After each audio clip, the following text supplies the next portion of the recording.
জুলাই ঘোষণাপত্র চূড়ান্ত, অভ্যুত্থানের সব পক্ষের উপস্থিতিতে ৫ আগস্ট বিকেলে প্রকাশ। ঠাঁই পাবে ঐকমত্য হওয়া বিষয়।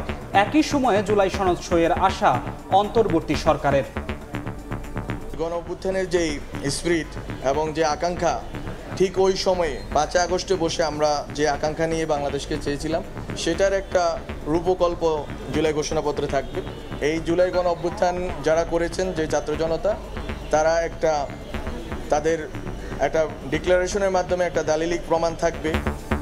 নতুন নতুন কমিটি করে সংসদ ও সরকারকে নিয়ন্ত্রণের চেষ্টা চলছে। মন্তব্য বিএনপি নেতা খসরুর। ঐকমত্য কমিশনের ভূমিকা নিয়ে প্রশ্ন।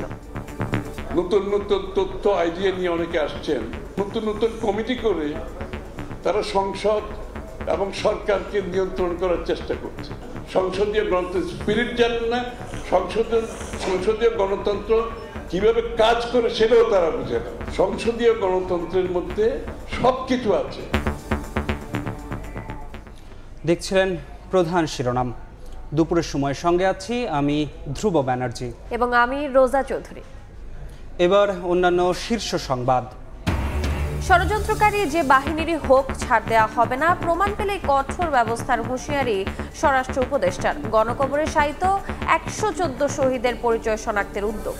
বক্তব্য উপস্থাপন আগামীকাল ট্রাইব্যুনাল থেকে হবে সরাসরি সম্প্রচার, নেওয়া হবে সাক্ষ্য গ্রহণ।